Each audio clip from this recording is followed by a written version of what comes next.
أعوذ بالله من الشيطان الرجيم. بسم الله الرحمن الرحيم.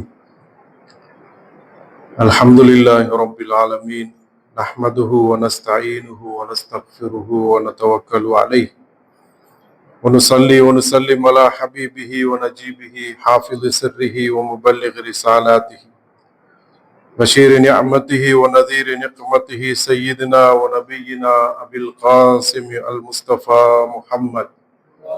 اللهم صل على محمد وآل محمد وعلى آله الأطيبين الأطهرين المنتجبين الهداة المهديين سيما بقية الله في الأرضين، وصلى الله على أئمة المؤمنين وهداة المستضعفين وحماة المؤمنين.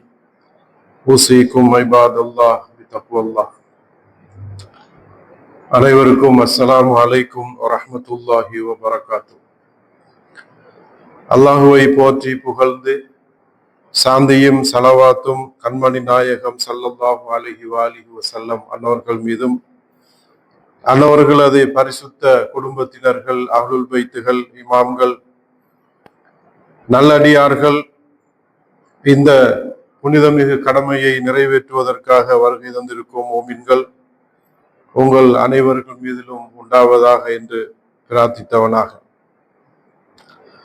இந்த புனித கடமையில் உபதேசிக்கப்படுகின்ற, பரிந்துரை செய்யப்படுகின்ற உயரிய கடமையான தக்குவாவை, அல்லாஹ்வுடைய அச்சத்தை, தக்குவாவை கடைபிடித்துக் கொள்ளுமாறு முதற்கான் எனக்கும் அப்பால் உங்களுக்கும் வசியத்து செய்கின்றேன். மனிதனுடைய வாழ்க்கை சிறப்பாக அர்த்தமுள்ளதாக அமைவதற்கு அவனுடைய வாழ்க்கை தக்குவா உள்ளதாக அமைய வேண்டும். அவனுடைய வாழ்க்கையின் அனைத்து பரிமாணங்களிலும் தக்குவாவை அவன் கடைபிடிக்கின்ற போதுதான் அந்த வாழ்க்கை யதார்த்தமானதாக, உண்மையானதாக அமைகின்றது. எனவே தனி மனித வாழ்க்கையிலும், எமது சமூக வாழ்க்கையிலும், குடும்ப வாழ்க்கையிலும் இந்த உயரிய கடமையை நாங்கள் பின்பற்றி அல்லாஹ்வுடைய அச்சத்தை மையப்படுத்தி எங்களுடைய வாழ்க்கையை அமைத்துக் கொள்வோமாக. கண்ணியத்துக்குரிய சகோதரர்களே, நாங்கள் வீட்டிருக்கின்ற இந்த மாதம் சஃபர் மாதமாக இருந்து கொண்டிருக்கின்றது.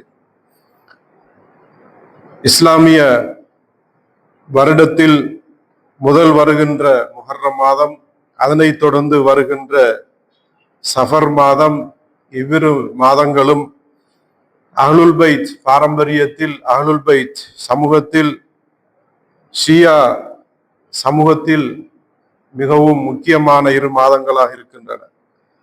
இந்த இரு மாதங்கள் கொண்டிருக்கின்ற விடயங்கள், அம்சங்கள் இந்த ஷியா சமூகத்தை, அஹ்லுல் பைத் சமூகத்தை புத்துயிர் கொடுத்து, புத்தெழுச்சி கொடுத்து, அந்த சமூகத்தை மீண்டும் ஒரு முறை தங்களுடைய வாழ்வை மீள பரிசீலித்துக் கொள்வதற்காக, மீண்டும் ஒரு முறை தன்னுடைய வாழ்க்கையை மீள விசாரித்துக் கொள்வதற்காக, மனித இந்த சமூகத்தை மேம்படுத்துவதற்காக இந்த இரு மாதங்களும், அந்த மாதம் கொண்டிருக்கின்ற விடயங்களும் அமைகின்றன. குறிப்பாக கர்பலா இமாம் ஹுசைன் அலைஹிஸ்ஸலாம் அவர்களோடு தொடர்படுகின்ற கர்பலா நிகழ்வு, அந்த எழுச்சி போராட்டம், அவர்களுடைய ஷஹாதத், அதனை சுமந்து வருகின்ற இந்த மாதம் முஹர்ரம் மாதம், அதனை போன்று சஃபர் மாதம், இவ்விரு மாதங்களும் அந்த உயரிய தியாகத்தை, மானிடத்தை உயிர்ப்பிப்பதற்காக, மனித சமூகத்தை நேர்வழிப்படுத்துவதற்காக செய்யப்பட்ட அந்த போராட்டம், அதனை சுமந்து வருகின்றது இந்த முஹர்ரம் மாதம், அதே போன்று இந்த சஃபர் மாதம். இதனாலேதான் இந்த இரு மாதங்களின் பொருட்டினால், இந்த இரு மாதங்களின் பரக்கத்தினால் ஷியா சமூகம், அதே போன்று இஸ்லாமிய உம்மத் ஒரு மீளெழுச்சி பெறுகின்றது என்று சொன்னால் அது மிகையாகாது. இமாம் கொமைனி ரஹ்மத்துல்லாஹி அலைஹி அவர்கள் தன்னுடைய உரையொன்றிலே கூறுகின்றார்கள், எம்மிடத்தில் இருப்பதெல்லாம் நாங்கள் பெற்று கொண்டிருக்கின்ற அனைத்து விழுமியங்களும் மார்க்க விடயங்களும் மனித வாழ்வியல் தொடர்போடு சம்பந்தப்படுகின்ற அந்த உயரிய வாழ்க்கையும் இவைகள் அனைத்தையும் நாங்கள் இந்த 2 மாதங்களில் இருந்துதான் பெற்றுக்கொண்டிருக்கிறோம். இந்த முஹர்ரமும் சஃபரும் தான் எங்களுக்கு அதனை கற்றுத்தருகின்றது என்று இமாம் அவர்கள் ஒரு உரையிலே அவர்கள் சொல்கின்றார்கள். இந்த கர்பலா நிகழ்வு நடந்ததன் பிற்பாடு அந்த கர்பலா தூதை முஸ்லிம் சமூகத்திற்கு, மானிட சமூகத்திற்கு எடுத்து கொண்டு வந்த ஒரு மாமனிதர் இமாம் சஜ்ஜாத் அலைஹிஸ்ஸலாத்து வஸ்ஸலாம் அவர்கள். பொதுவாக இஸ்லாமிய சமூகத்தில், குறிப்பாக அஹ்லுல் பைத் சமூகத்திலே இந்த சமூகம் கொண்டிருக்கின்ற உயரிய இமாமத், அந்த இமாமத்தை சுமந்து தாங்கி வருகின்ற இமாம்கள் ரசூல் ஸல்லல்லாஹு அலைஹி வஸல்லம் அன்னவர்களுடைய பயிற்சி பட்டறையிலே கல்வி பயின்றவர்கள். அந்த பரிசுத்த இமாம்கள் முஸ்லிம் சமூகத்திற்கு தேவையான அனைத்து வழிகாட்டல்களையும், அது அரசியலாக இருந்தால் என்ன, ஆன்மீகமாக இருந்தால் என்ன, மனிதனுடைய ஒழுக்கவியல் விடயங்களாக இருந்தால் என்ன, அவனுடைய மார்க்க சட்டங்களோடு ஃபிக்ஹோடு சம்பந்தப்படுகின்ற விடயங்களாக இருந்தால் என்ன, அதே போன்று மனிதனுடைய வணக்க வழிபாடுகளாக இருந்தால் என்ன, இவைகள் அனைத்தையும் மிகவும் சிறப்பாக அதனுடைய யதார்த்தத்தோடு அதனுடைய ஆழ அகலத்தை மிகவும் தெளிவாக துல்லியமாக இஸ்லாமிய சமூகத்திற்கு அவர்கள் எடுத்து சொல்லி இருக்கிறார்கள்.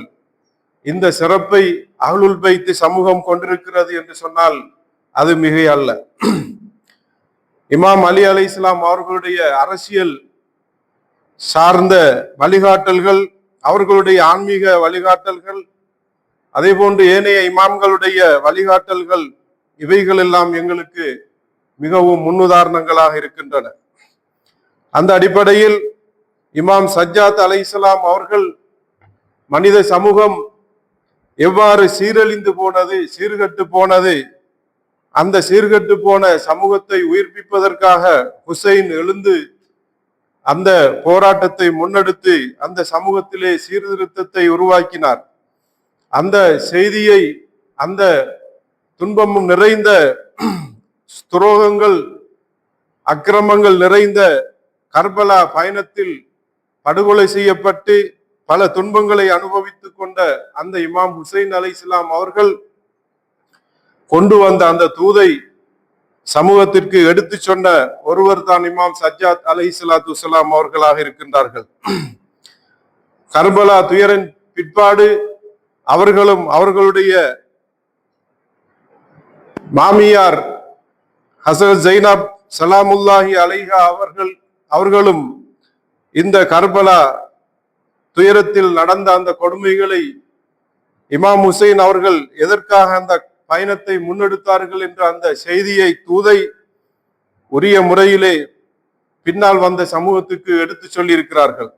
அந்த கொடுமைகள், அநீதிகளை எல்லாம் அவர்கள் தன்னுடைய கண்களால் கண்ணுற்று அதனை அறிவிக்கின்ற ஒரு ராவியாக அவர்கள் இருந்திருக்கிறார்கள்.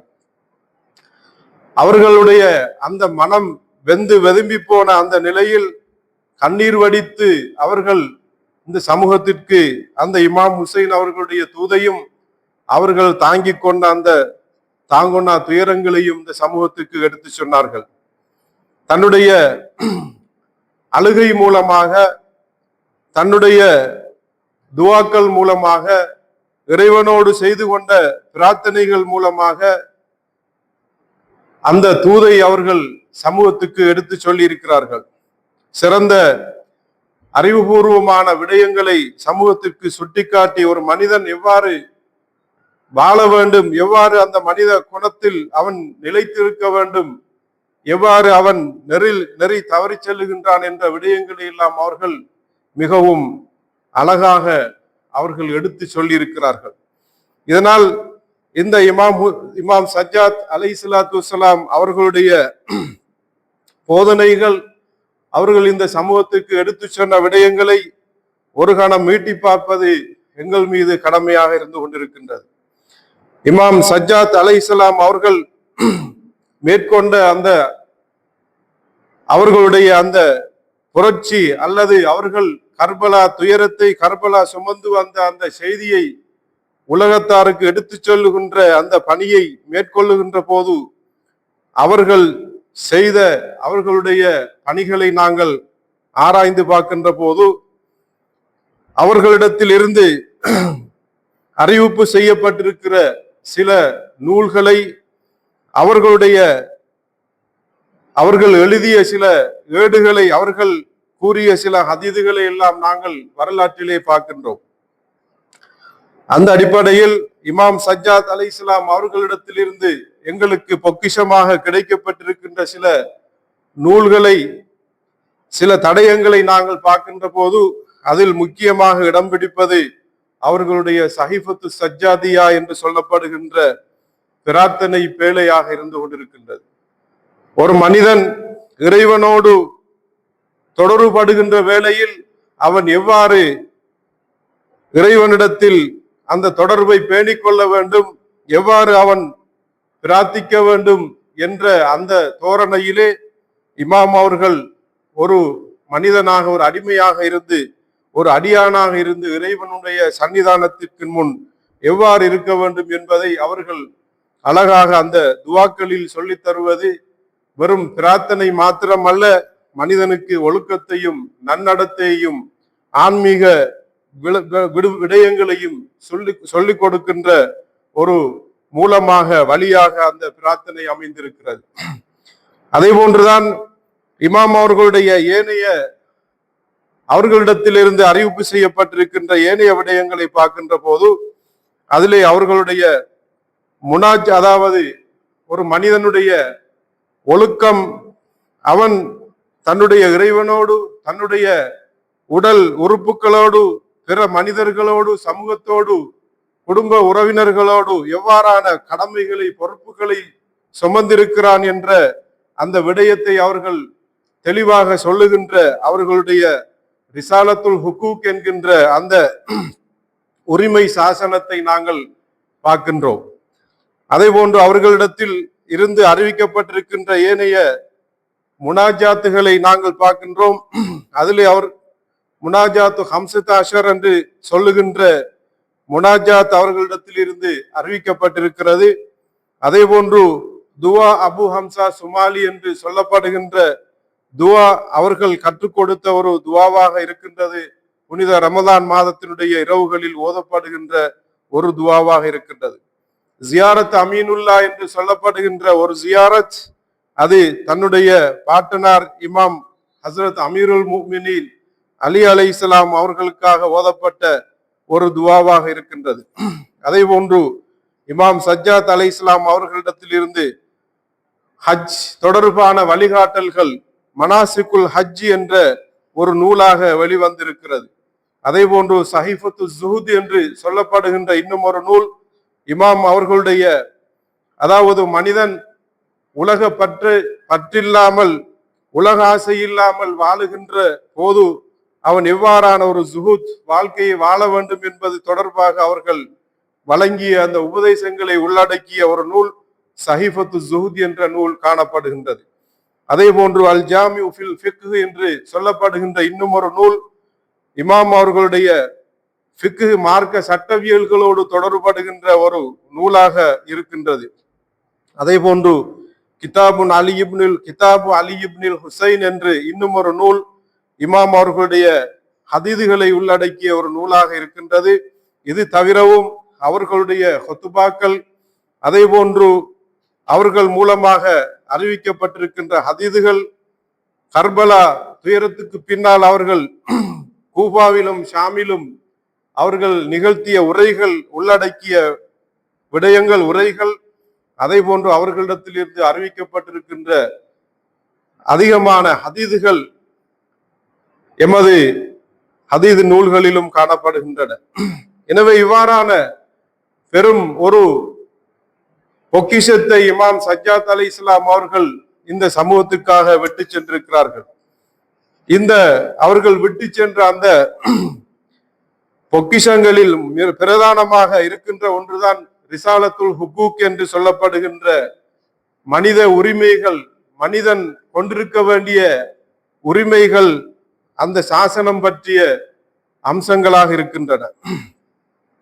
இன்று மனித உரிமைகள் பேசப்படுகின்ற இந்த காலத்திலே 1400 வருடங்களுக்கு முற்பட்ட அந்த காலத்தில் ரசூல் ஸல்லல்லாஹு அலைஹி வஸல்லம் அவர்களுடைய பேரர் இமாம் சஜ்ஜாத் அலைஹிஸ்ஸலாம் அவர்கள் அந்த மனித உரிமைகள் தொடர்பாக மிகவும் அழகாக விடயங்களை சொல்லியிருப்பதானது இன்றைய மனித சமூகத்திற்கு ஒரு எடுத்துக்காட்டாக, ஒரு முன்மாதிரியாக, ஒரு முன்னுதாரணமாக திகழ்கின்றது.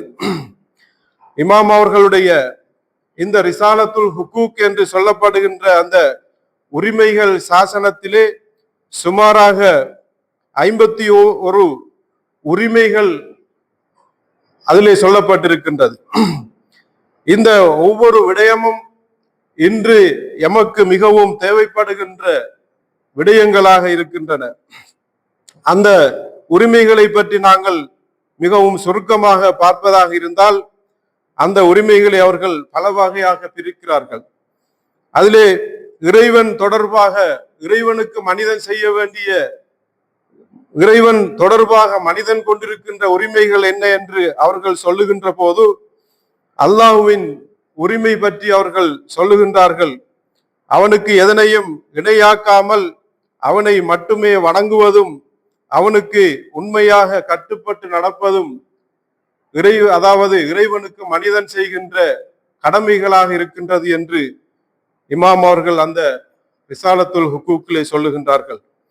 அதே போன்று மனிதன் தன்னுடைய உடல் உறுப்புகள் தொடர்பாக கடமைகளை கொண்டிருக்கின்றார். இறைவன் மனிதனுக்கு இந்த உடல் உறுப்புகளை கொடுத்திருப்பது என்பது, அதற்கு ஒவ்வொன்றுக்கும் மனிதனுக்கு கடமைகள் இருக்கின்றன. அந்த அடிப்படையில் மனிதனுக்கு கொடுக்கப்பட்டிருக்கின்ற இந்த ஆன்மா உயிர் தொடர்பாக அவர்கள் சொல்லுகின்ற போது, அந்த ஆன்மாவை இறைவனுக்கு கீழ்ப்படிவதில் ஈடுபடுத்துவதுதான் மனிதன் கொண்டிருக்கின்ற கடமை என்று அவர்கள் சொல்லுகின்றார்கள்.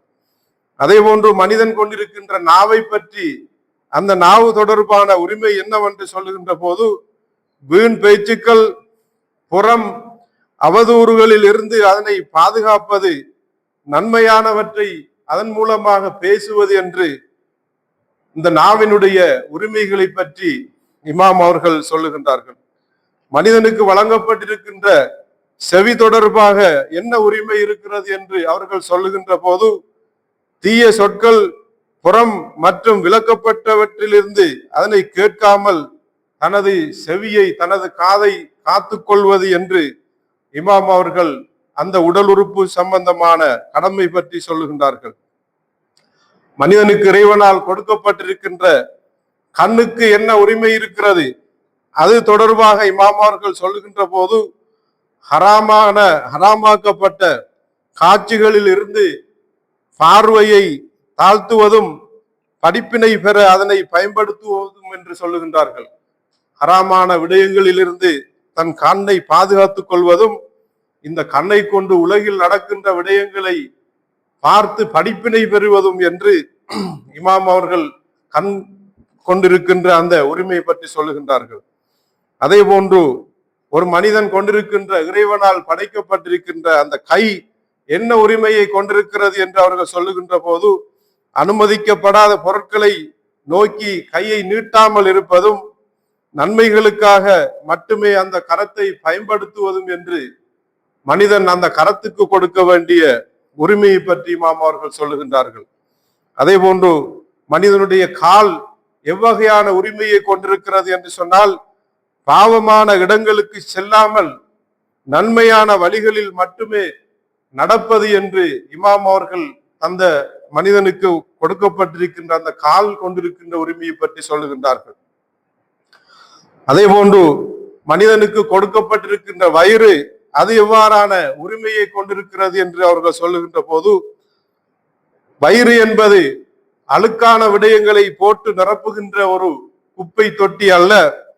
ஹராமான உணவுகளால் அதனை நிரப்பாமல் இருப்பதும் மிதமான முறையில் உண்பதும் என்று சொல்லுகின்றார்கள். ஹராமான விடயங்களை கொண்டு நிரப்பாமலும் வயிறு புடைக்க உண்ணாமல் இருப்பதும் தான் மனிதன் வயிறுக்கு செய்கின்ற கடமையாகும் என்று இமாம் அவர்கள் சொல்லுகின்றார்கள். அதே போன்று மனிதன் கொண்டிருக்கின்ற அவனுடைய பாலுறுப்பின் கடமை உரிமை என்ன என்று சொல்லுகின்ற போது விபச்சாரம் போன்ற தடுக்கப்பட்ட செயல்களில் இருந்து அதனை பாதுகாத்து கற்பை பேணுவது என்று, கற்பொழுக்கத்தை பேணுவது என்று இமாம் அவர்கள் அந்த கற்பு தொடர்பாக அவனுடைய மனிதன் கொண்டிருக்கின்ற மர்ம உறுப்பு கொண்டிருக்கின்ற கடமை தொடர்பாக சொல்லியிருக்கிறார்கள். இது ஒரு மனிதன் தன்னுடைய உடல் உறுப்புகள் தொடர்பாக கொண்டிருக்கின்ற கடமைகள் என்ன என்பதை பற்றி இமாம் சஜ்ஜாத் அலைஹிஸ்ஸலாம் அவர்கள் தன்னுடைய அந்த ரிசாலத்துல் ஹுகூக்கிலே இவ்வாறு கூறினார்கள். அதே போன்று மனிதனாக படைக்கப்பட்ட நாம் இறைவனுடைய அடியானாக இறைவனுக்கு வழிபடுகின்ற அவனுடைய வணக்க வழிபாடுகளை செய்கின்ற அடியார்களாக நாங்கள் இருக்கின்றோம். அந்த அடிப்படையில் நாங்கள் செய்கின்ற வணக்க வழிபாடுகளுக்கு கூட சில கடமைகள் இருக்கின்றது என்பதை இமாம் சஜ்ஜாத் அலைஹிஸ்ஸலாம் அவர்கள் கூறுகின்றார்கள். அந்த உரிமைகளை பற்றி சொல்லுகின்ற போது நாம் தொழுகின்ற தொழுகை அதற்கு என்ன உரிமை இருக்கிறது, நாங்கள் என்ன செய்ய வேண்டும் அது தொடர்பாக என்று அவர்கள் சொல்லுகின்ற போது இறைவனுக்கு முன் அடக்கத்துடனும் அச்சத்துடனும் நிற்பது என்று தொழுகையை பற்றி அவர்கள் சொல்லுகின்றார்கள். தொழுகைக்காக நின்றால் நாங்கள் அடக்கமாக அவனுக்கு முன், அவனுடைய சன்னிதானத்திற்கு முன் அச்சத்தோடு நாங்கள் நின்று அவனை வழிபடுவது என்பதுதான் தொழுகைக்கு செய்கின்ற உரிமை, கடமை என்று இமாம் அவர்கள் குறிப்பிடுகின்றார்கள். நோன்பினுடைய கடமை என்ன என்பதை பற்றி அவர்கள் சொல்லுகின்ற போது பசி, தாகம் இதை மாத்திரம் நாங்கள் அனுஷ்டிக்காமல் எங்களுடைய சகல உறுப்புகளையும் பாவங்களில் இருந்து தவித்துக் கொள்வதுதான் நோன்பிற்கு நாங்கள் செய்கின்ற கடமையாக உரிமையாக இருக்கிறது என்று இமாம் அவர்கள் சொல்லுகின்றார்கள். அதே போன்றுதான் நாங்கள் ஒரு தான தர்மத்தை, ஒரு சதக்காவை நாங்கள் செய்கிறோம் என்று சொன்னால் அந்த சதக்காவுக்கும் ஒரு உரிமை இருக்கிறது. அதை இரகசியமாக வழங்குவதும் கொடுத்த பின் சொல்லி காட்டாமல் இருப்பதும் அந்த சதக்காவினுடைய தர்மத்தினுடைய உரிமையாக இருக்கிறது. அதுதான் அதனுடைய யதார்த்தமாக இருக்கிறது என்று இமாம் அவர்கள் குறிப்பிடுகின்றார்கள். அதே போன்றுதான் நாங்கள் ஒரு இறைவனுக்காக, இறைவனுடைய வணக்கத்திற்காக அவனுக்கு வழிபட்டு ஒரு குர்பானியை நாங்கள் கொடுக்கிறோமாக இருந்தால் கூட அதற்கும் ஒரு உரிமை இருக்கிறது. அதுதான் அல்லாஹ்வின் திருப்திக்காக மட்டுமே, மட்டுமே என்ற அந்த தூய்மையான எண்ணத்துடன் அதனை நிறைவேற்ற வேண்டும் என்று இமாம் சஜ்ஜாத் அலைஹிஸ்ஸலாத்து வஸ்ஸலாம் அவர்கள் இந்த மனிதன் தான் செய்கின்ற வணக்க வழிபாடுகள் தொடர்பாக இருக்கின்ற கடமைகளை பற்றி அவர்கள் இவ்வாறு குறிப்பிடுகின்றார்கள். பிஸ்மில்லாஹிர் ரஹ்மானிர் ரஹீம். இன்னா அஅதைனாகல் கௌஸர் ஃபஸல்லி லிரப்பிக வன்ஹர் இன்ன ஷானிஅக ஹுவல் அப்தர்.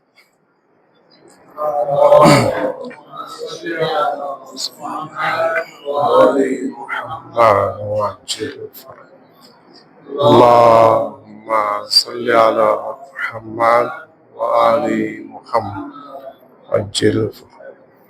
اللهم صل على محمد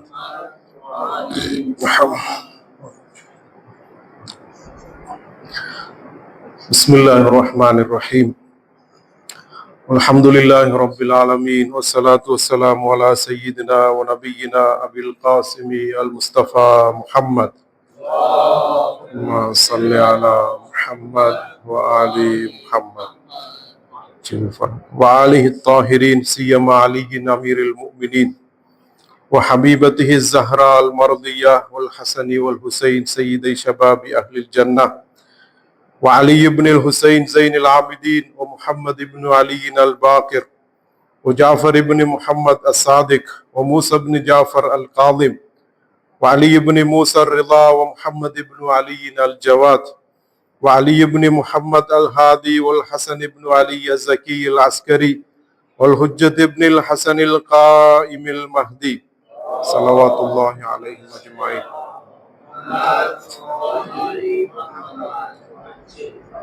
ஊசிக்கும் இபாதல்லாஹ் பித்தக்வல்லாஹ். மீண்டும் ஒரு முறை அல்லாஹ்வுடைய அச்சத்தை, தக்வாவை கடைபிடித்துக் கொள்ளுமாறு எனக்கும் அப்பால் உங்களுக்கும் வலியுறுத்துகின்றேன். கண்ணியத்துக்குரிய சகோதரர்களே, அல்லாஹ் சுப்ஹானஹு வ தஆலா எங்களுக்கு புரிந்திருக்கின்ற மிகப்பெரிய அருள்களில் ஒன்றுதான் இமாமத், விலாயத் என்கின்ற விடயமாக இருக்கின்றது. அந்த பொறுப்புகளுக்காக நியமிக்கப்பட்ட இமாம்களால் எங்களுக்கு கிடைத்திருக்கின்ற வழிகாட்டல்கள், அது அரசியலாக இருந்தால் என்ன, ஆன்மீகமாக இருந்தால் என்ன, வணக்க வழிபாடுகளாக இருந்தால் என்ன, ஏனைய மனிதனுடைய வாழ்க்கையோடு தொடர்படுகின்ற எதுவாக இருந்தாலும் அந்த விடயங்களை இமாம்கள் எமக்கு மிகவும் தெளிவாக, மிகவும் அழகாக எங்களுக்கு, மனித சமூகத்துக்கு அவற்றை கற்பித்திருக்கிறார்கள், சொல்லி தந்திருக்கிறார்கள். இந்த வழிகாட்டல்களில் ஒன்றுதான் கர்பலா நிகழ்வுக்கு பின்னால் இமாம் சஜ்ஜாத் அலைஹிஸ்ஸலாத்து வஸ்ஸலாம் அவர்கள் அந்த கர்பலா பயணம் கொண்டிருக்கின்ற அந்த தூதை, அந்த செய்தியை சீரழிந்து தட்டழிந்து கெட்டலைந்து போன சமூகத்தை, மனித சமூகத்தை மீண்டும் ஒரு முறை அந்த மனித குணங்களுக்கு, மனித விழுமியங்களுக்கு அந்த மனித சமூகத்தை இட்டுச் செல்வதற்காக அவர்கள் முன்னெடுத்த ஒரு மாபெரிய ஒரு போராட்டம், அறிவு ரீதியான ஒரு போராட்டம், ஆன்மீக ரீதியான ஒரு போராட்டம், அல்லாஹ்வுடைய சன்னிதானத்துக்கு முன் அழுது புலம்பி கண்ணீர் வடித்து செய்த ஒரு போராட்டமாக இருக்கின்றது. மனிதன் எவ்வாறு வாழ வேண்டும், எவ்வாறான உரிமைகளை மனிதன் கொண்டிருக்கின்றான், மனிதனுடைய ஆன்மா என்ன உரிமையை கொண்டிருக்கிறது, மனிதனுடைய அங்க உறுப்புகள் என்ன உரிமைகளை கொண்டிருக்கின்றன என்ற அந்த பாடத்தை அன்றைய சமூகத்திற்கு இமாம் அவர்கள் மிகவும் தெளிவாக, அழகாக கற்றுக் கொடுத்தார்கள். அன்று தன்னுடைய ரசூலுல்லாவுடைய உம்மத் என்று சொல்லிக்கொண்ட அந்த சமூகம், அவர்கள் முத்தமிட்டு வளர்த்த, அவர்களுடைய மடியில் தவழ்ந்த அந்த உறவுகளை வெட்டி கொலை செய்து அக்கிரமங்கள் புரிகிறது என்று சொன்னால், அந்த மனித சமூகம் அந்த மனித உரிமைகளை, மனிதனுடைய உடல், அவனுடைய ஆன்மா, உடல் உறுப்புகள் கொண்டிருக்கின்ற அந்த உரிமைகளை எல்லாம் மறந்த ஒரு சமூகமாக இருக்கிறது என்பதை உணர்ந்து இமாம் அவர்கள் அந்த சமூகத்துக்கு கற்றுக் கொடுக்கின்ற, படிப்பித்துக் கொடுக்கின்ற ஒரு அம்சமாகத்தான் அவர்களுடைய அந்த ரிசாலத்துல் ஹுக்கூக் என்று, உரிமைகள் சாசனம் என்ற அந்த நூல் அமைந்திருக்கிறது, அந்த போதனைகள் அமைந்திருக்கிறது.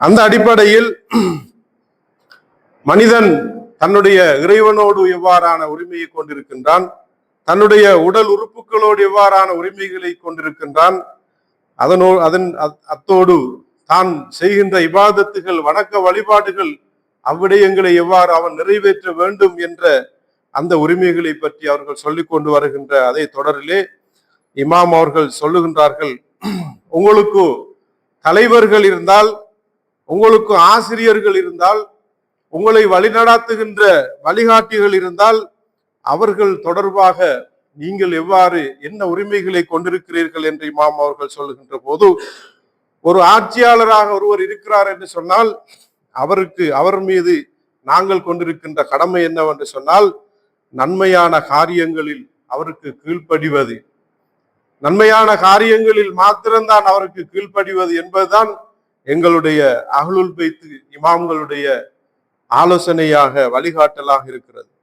ஆட்சியாளர் அநியாயத்துக்கு சோரம் போபவராக இருந்தால், அநீதிக்கு உடந்தையாகவராக இருந்தால் அவருக்கு அடிபணிய வேண்டும் என்ற அந்த கடப்பாடு எங்களுக்கு கிடையாது என்பதை இமாம் சஜ்ஜாத் அலைஹிஸ்ஸலாம் அவர்கள் சொல்லுகின்றார்கள். ஒரு ஆசிரியர் ஒரு சமூகத்தில் இருக்கிறார் என்று சொன்னால் அவருக்கு என்ன உரிமை இருக்கிறது, அவருக்கு நாங்கள் என்ன செய்ய வேண்டும், அவரை கண்ணியப்படுத்துவது, அவரது போதனைகளை கவனமாக கேட்டு நடப்பது என்பதுதான் அந்த ஆசிரியர் கொண்டிருக்கின்ற உரிமையாக இருக்கிறது, அவருக்கு நாங்கள் செய்ய வேண்டிய கடமையாக இருக்கிறது. ஒரு முன்னின்று தொழுகை நடாத்துகின்ற ஒரு இமாமாக இருந்தால் அவருக்கு என்ன உரிமை இருக்கிறது என்று சொல்லுகின்ற போது, அவருக்கு பின்னால் ஒழுங்காக நின்று அவரை பின்தொடர்வது, பின்பற்றுவது என்று இமாம் அவர்கள் மிகவும் இரத்தின சுருக்கமாக சொல்லுகின்றார்கள். உங்களுக்கு கீழுள்ளவர்கள், அவர்கள் மாணவர்களாக இருக்கலாம், பணியாளர்களாக இருக்கலாம், வீட்டிலே காரியாலயங்களிலே உங்களுக்கு சேவகம் செய்கின்ற சேவை, அதாவது பணியாளர்களாக இருக்கலாம். அவர்கள் தொடர்பாக என்ன கடமை என்று சொல்லுகின்ற போது, ஒரு மாணவனுக்கு என்ன உரிமை என்று சொன்னால், அவருக்கு அன்போடும் மென்மையோடும் கல்வியை கற்றுக் கொடுப்பது என்று இமாம் அவர்கள் சொல்கிறார்கள். ஒரு மாணவனாக இருந்தால் அந்த மாணவருக்கு நாங்கள் அன்பு காட்ட வேண்டும், அன்போடு மென்மையாக அவருக்கு கல்வியை புகட்ட வேண்டும் என்ற கடமை எங்களுக்கு இருக்கிறது. எங்களுக்கு கீழிருக்கின்ற, எங்களுடைய கட்டுப்பாட்டின் கீழிருக்கின்ற எங்களுடைய மனைவியா இருந்தால் அவருக்கு என்ன உரிமை இருக்கிறது என்று இமாம் அவர்கள் சொல்லுகின்ற போது, அவளை கண்ணியமாக நடத்துவது, அன்பும் அரவணைப்பும் வழங்குவது என்று இரத்தின சுருக்கமாக இமாம் அவர்கள் சொல்லுகின்றார்கள். கண்ணியமாக நடத்துவது, அன்பும் அரவணைப்பும் சேர்ந்து அந்த மனைவியை வழிநடாத்துவது. அதே போன்று ஒரு பணியாளராக இருந்தால் அவருக்கு என்ன உரிமை என்று சொல்லுகின்ற போது, அவரது சக்திக்கு மீறிய வேலைகளை கொடுக்காமல் இருப்பதும், உணவும் உடையும் அவருக்கு வழங்குவதும் என்று இமாம் சஜ்ஜாத் அலைஹிஸ்ஸலாத்து வஸ்ஸலாம் அவர்கள் தன்னுடைய அடிமை ஒருவராக இருந்தால் அவருக்கு என்ன கடமை உரிமை இருக்கிறது என்பதை பற்றி சொல்லுகின்றார்கள். அதே போன்று ஒரு அடிமை எங்களிடத்தில் இருப்பாராக இருந்தால் அவரை விடுவிப்பது அல்லது மனித நேயத்துடன் அவரை நடாத்துவது என்று இமாம் அவர்கள் அந்த அடிமை பற்றி சொல்லுகின்றார்கள். அதே போன்றுதான் எங்களுடைய உறவினர்கள், குடும்ப அங்கத்தவர்களாக இருக்கின்றவர்களுக்கு நாங்கள் செய்ய வேண்டிய கடமை என்ன? தாயாக இருந்தால் தாய் உன்னை சுமந்த அந்த வேதனையை தாங்கிய ஒருவளாக இருக்கின்றாள். பாலூட்டி வளர்த்த அவளது தியாகத்திற்கு எப்போதும் நன்றியுடையவனாக இருப்பது, அந்த தாய்க்கு நன்றி கடன் உள்ளவனாக நீ இருப்பதுதான் நீ செய்கின்ற கடமை என்று மிகவும் இரத்தின சுருக்கமாக சொல்லிவிட்டு சொல்கிறார்கள். இந்த நன்றி கடனாக இருப்பது இது ஒருபோதும் ஈடு செய்ய முடியாது என்ற அடிப்படையிலே அதனை கூறுகின்றார்கள். தந்தையாக இருந்தால் உனது இருப்புக்கு காரணமாக அமைந்தவர் உன்னுடைய தந்தை, உனது வேர் அவர்தான் என்பதை நீ உணர்ந்து கொள், அவரை மதித்து நட, அவருக்கு மரியாதை செய் என்று இமாம் அவர்கள் சொல்லுகின்றார்கள். பிள்ளையாக இருந்தால் அந்த பிள்ளைக்கு என்ன உரிமை இருக்கிறது என்று சொன்னால், அந்த பிள்ளைக்கு நல்லொழுக்கத்தையும் இறை நம்பிக்கையையும் கற்றுக் கொடுப்பது என்று சொல்லுகின்றார்கள். ஒரு சகோதரனாக இருந்தால் அவனை உனது பலமாகவும் பாதுகாப்பாகவும் கருதி அவனுக்கு உதவி செய் என்று இமாம் அவர்கள் சொல்லுகின்றார்கள்.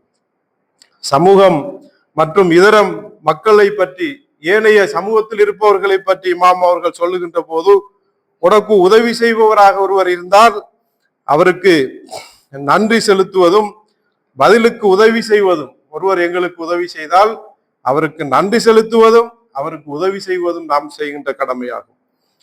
எங்களுடைய பள்ளிவாசலிலே ஒருவர் முஅத்தினாக இருக்கிறார் என்று சொன்னால் அவருக்கும் இந்த உரிமை சாசனத்தில் சொல்லப்பட்டிருக்கிறது.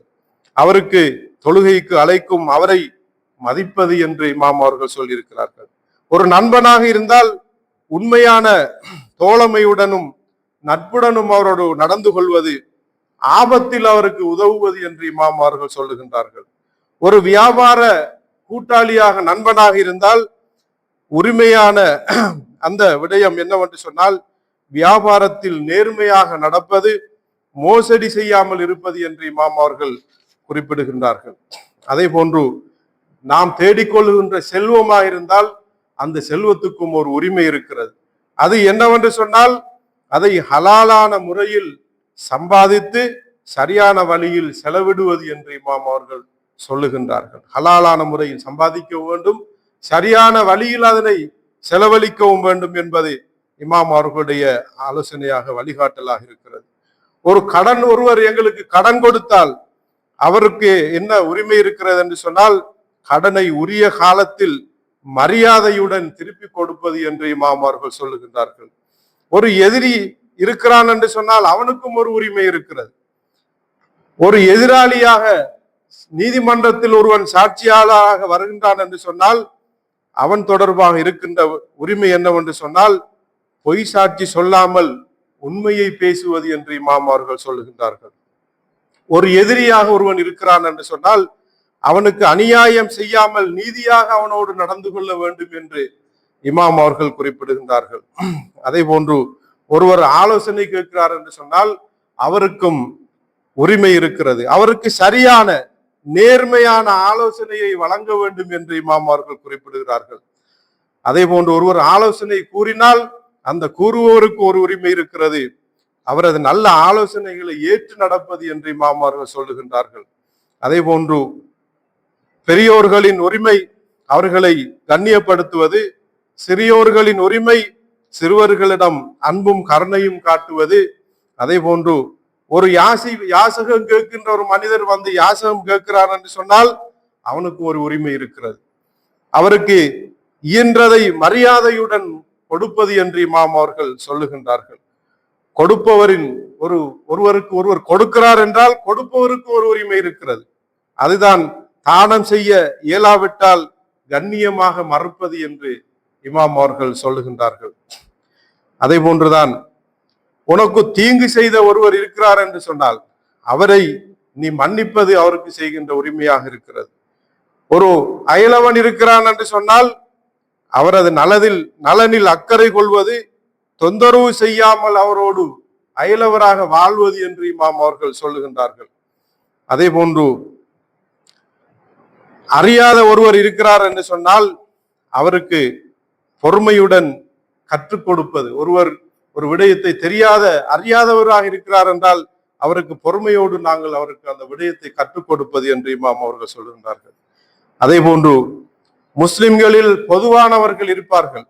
அவர்களுக்கான உரிமை என்னவென்று சொன்னால் அனைவரினதும் நலனுக்காக பிரார்த்திப்பதும் அமைதியை விரும்புவதும் ஆகும் என்று இமாம் அவர்கள் கூறிவிட்டு இறுதியாக இஸ்லாமியர்கள் அல்லாத மக்கள் எங்களோடு வாழ்கிறார்கள் என்று சொன்னால், மாற்று மதத்தவர்கள் வாழ்கிறார்கள் என்று சொன்னால் அவர்களுக்கு என்ன உரிமை இருக்கிறது என்று இமாம் அவர்கள் சொல்லுகின்ற போது அவர்களின் உரிமைகளை பாதுகாப்பதும் அவர்களுக்கு அநீதி இழைக்காமல் இருப்பதும் என்று இமாம் அவர்கள் அழகான வழிகாட்டலை எங்களுக்கு வழங்கியிருக்கிறார்கள். எனவேதான் பல 100 ஆண்டுகளுக்கு முன்னால் இந்த அழகான வழிகாட்டல் ஏனைய பிற சமூகத்தோடு எங்களுடைய சமூக சூழலில், குடும்ப சூழலில், எங்களுடைய வீட்டில் எங்களுடைய வாழ்க்கையை நாங்கள் எவ்வாறு அமைத்துக் கொள்ள வேண்டும் என்ற அந்த அழகான வழிகாட்டல்களை எங்களுடைய அஹ்லுல் பைத் இமாம்கள் எங்களுக்கு கற்று தந்திருக்கிறார்கள். எனவே அது அரசியலாக இருந்தால் என்ன, ஆன்மீகமாக இருந்தால் என்ன, அஹ்லாக்காக இருந்தால் என்ன, எங்களுடைய வணக்க வழிபாடுகள் எதுவாக இருந்தாலும் மிகவும் நிறைவான வழிகாட்டல்களை எங்களுக்கு இந்த அஹ்லுல் பைத் இமாம்கள் கற்றுத் தந்திருக்கிறார்கள். இதனைத்தான் இமாம் ஹொமைனி ரஹ்மத்துல்லாஹி அலைஹி அவர்கள் சொன்னார்கள். இந்த மதுஹபு ஜாஃபரியை நாங்கள் எங்களுடைய மதுஹபாக கொண்டிருப்பதும், இமாம் சாதிக்கையும் இமாம் பாக்கிரையும் ஏனைய இமாம்களையும் எங்களுடைய இமாம்களாக நாங்கள் பெற்றிருப்பதும் எங்களுக்கு கௌரவமாக இருக்கிறது. அதனை நினைத்து நாங்கள் பெருமிதம் அடைகிறோம் என்று இமாம் அவர்கள் தன்னுடைய மரண சாசனத்திலே ஒரு இடத்தில் குறிப்பிடுகின்றார்கள். எனவே அல்லாஹ் சுப்ஹானஹு வ தஆலா இந்த அழகிய நியமத்தை எங்களுக்கு தந்ததற்கு நாங்கள் அவனுக்கு நன்றி கூற கடமைப்பட்டிருக்கின்றோம். அவர்கள் போதித்த இந்த போதனைகளை ஒவ்வொன்றாக பிற சமூகத்தை விடவும் நாங்கள் அதனை ஏற்று பின்பற்றி அதனை அறிந்து அதன்படி நடப்பதற்கு நாங்கள் கடமைப்பட்டவர்களாக இருக்கின்றோம். அல்லாஹ் சுப்ஹானஹு வ தஆலா எங்களுக்கு அந்த பாக்கியத்தை தந்தருள்வானாக. இந்த நாட்களில் சொல்லன்னா துயரங்களை அனுபவித்துக் கொண்டிருக்கின்ற எங்களுடைய சமூகத்தை சேர்ந்த சகோதரர்களுக்கு அல்லாஹ் தஆலா அவர்களுடைய கரத்தை பலப்படுத்தி, அவர்களுடைய பாதங்களை ஸ்திரப்படுத்தி, அவர்களுடைய அந்த போக்கிலே அவர்களை வெற்றி அடைய செய்வானாக. அல்லாஹ் சுப்ஹானஹு வ தஆலா இந்த நாட்களின் பொருட்டினால் உலகில் ஏற்பட்டிருக்கின்ற இந்த அநீதிகளுக்கு ஒரே ஒரு விடுதலையாக இருக்கின்ற இமாம் ஜமான் இமாம் மஹ்தி அலைஹிஸ்ஸலாத்து வஸ்ஸலாம் அவர்களுடைய வருகையை துரிதப்படுத்துவானாக.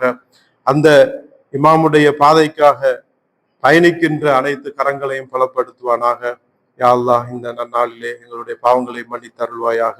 எங்களுடைய குடும்பத்தில் இருந்து மன்னரைகளில் வாழுகின்ற அனைத்து அனைத்து கபராளிகளின் பாவங்களையும் மன்னித்தருள்வாயாக. அவர்களுடைய கபறுகளை ஒளிமயப்படுத்தி வைப்பாயாக. பிஸ்மில்லாஹிர் ரஹ்மானிர் ரஹீம். இதா ஜாஅ நஸ்ருல்லாஹி வல் ஃபத்ஹ் ورأيت الناس يدخلون في دين الله أفواجا فسبح بحمد ربك واستغفره إنه كان توابا. صدق الله العلي العظيم. السلام عليكم ورحمة الله وبركاته.